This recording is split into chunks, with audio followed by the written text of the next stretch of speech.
हैं अब, और देवगुरु बृहस्पति के पास में भी शक्ति नहीं रही। अब क्या होगा? यहां तक कि राक्षस ने अत्याचार मचाया तो देवताओं कंदराओं गुफाओं के अंदर छुपने लग गए। अब हारने की जगह छुपने की तो जगह रहेगी, छुप गए।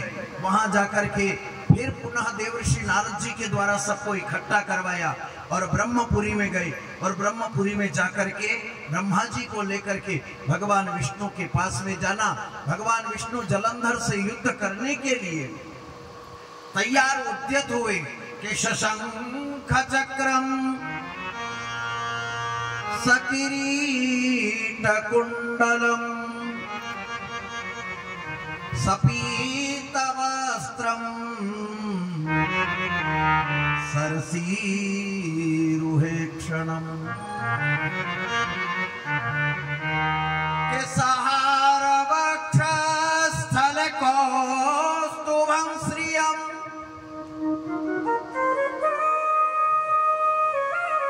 नमामि विष्णुं शिरसा चतुर्भुजं नमामि विष्णुं शिरसा चतुर्भुजं। भगवान विष्णु को प्रणाम किया है और भगवान विष्णु उद्यत हुए हैं। शंख चक्र गदा पद्म लेकर के गरुड़ के ऊपर आरूढ़ होकर के और लड़ने के लिए चले। बीच में सामने लक्ष्मी आ गई। अब बताओ, कोई हिम्मत लड़ने जाने की? लक्ष्मी जी आ गई बीच में, और लक्ष्मी बीच में आने के बाद और कहती है भगवान मेरा भाई है, ये याद रखना, आपका साला है, ये याद रखना, क्योंकि समुद्र का पुत्र है जलंधर, तो समुद्र का पुत्र है, और लक्ष्मी समुद्र सुता है, सिंधु सुता। समुद्र मंथन हुआ था तो उसी में से तो निकली थी लक्ष्मी जी, श्री जी। तो मेरा भाई है जलंधर, इसका ध्यान रखना। भगवान ने कहा कि ये प्रपंच खड़ा हो गया, अब तो चाबी लग गई। भगवान ने कहा एक काम करूंगा, अब मैं शस्त्र नहीं शस्त्र नहीं उठाऊंगा, ये वचन दे दिया। भगवान वचनबद्ध हो गए और वचनबद्ध होकर के गरुड़ के ऊपर बैठ करके भगवान विष्णु युद्ध करने के लिए चले। युद्ध करने के लिए चले तो जलंधर ने भगवान विष्णु को देखा। देवगण युद्ध करने लगे, भगवान ने नहीं किया। भगवान की आड़ में देवगण युद्ध करने लगे, हारने लगे। अब भगवान विष्णु से जब हारने लगे और देवगणों से हारने लगे राक्षस लोग कुछ, तब विनती करी शुक्राचार्य जी से। शुक्राचार्य जी ने पुनर्जीवित किया और इसके बाद में भगवान विष्णु से कहा कि प्रभु मैं आपके सामने कैसे हाथ उठाऊं? आप मेरे जीजा लगते हो, मेरी बहन है। आपसे विनती है कि अब आप एक काम करो कि अपन समझौता कर ले और आप मेरे घर चलो। भगवान विष्णु ने कहा कि मना करूं तो कैसे करूं? माया जाल में पड़ गए, माया जाल में फंस गए हैं। और माया जाल में फंस करके भगवान विष्णु समुद्र के साथ में सिंधु के अंदर चले गए। फिर शुक्राचार्य जी ने आकर के बहकाया जलंधर को और भगवान विष्णु को कहा कि विष्णु ने ही राहु का माथा काटा है, ये दुर्बुद्धि है और ये माया फैला रहे हैं तुम्हारे लिए।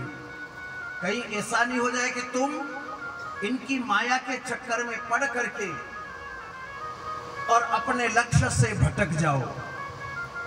उद्यत हो, उद्यत भानु सहस्र कांति मरुणम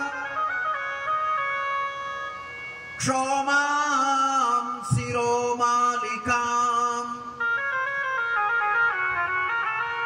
रक्तालिप्त पयोधरां जपवटी।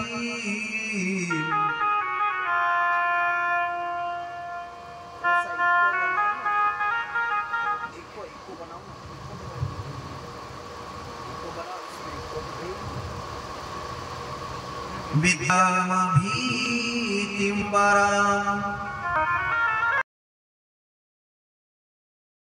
ताब्जय दधतिं धनान्तिविलसः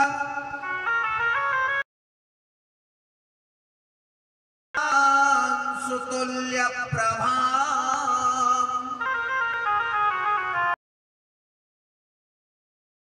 तमुद्भवां त्रिजगताम्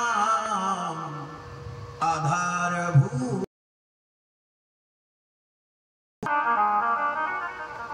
विनती करी है और विनती करने के बाद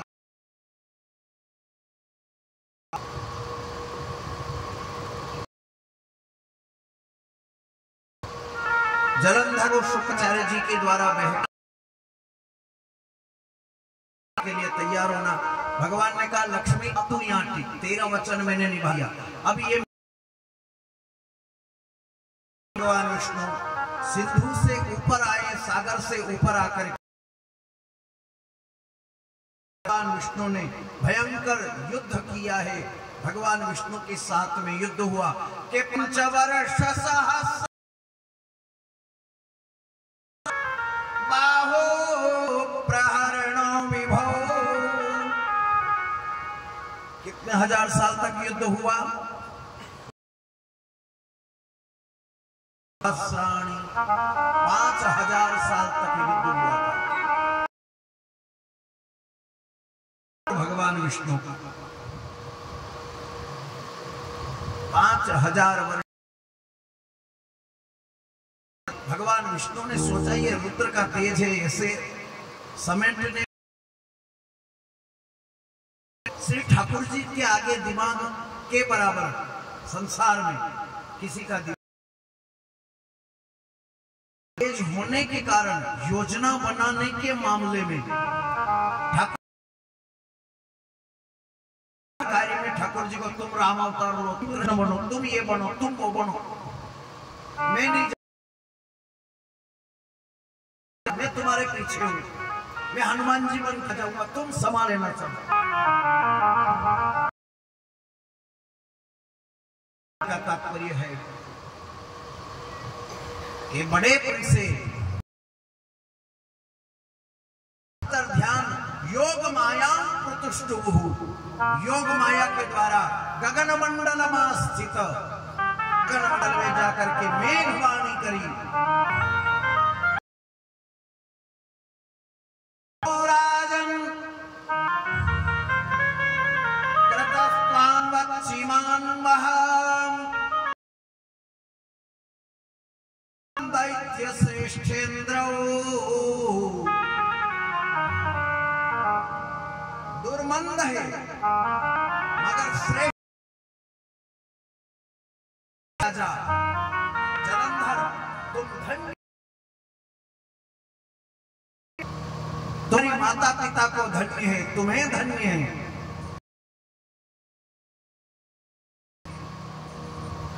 कि तुम इस महान युद्ध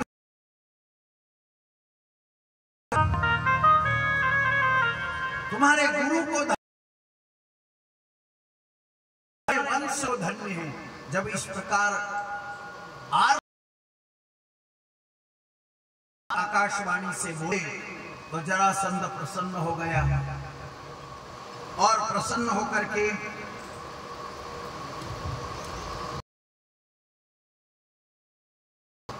मेरा कल्याण करो, मेरा कल्याण करो। जब इस प्रकार मालूम चला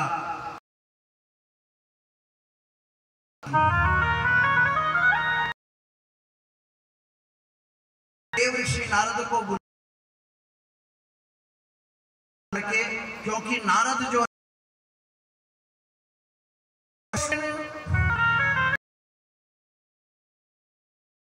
भगवान विष्णु के मन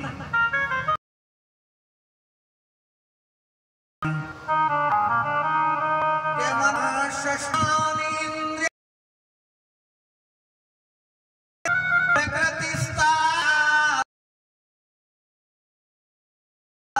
शरीरं यदवाप्नोति महतीश्वर।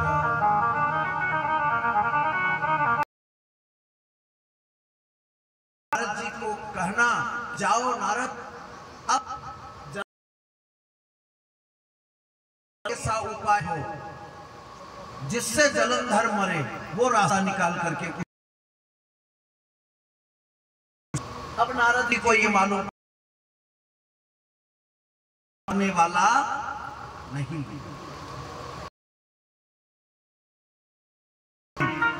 देव ऋषि नारद जी गए तो देव ऋषि नारद को देखा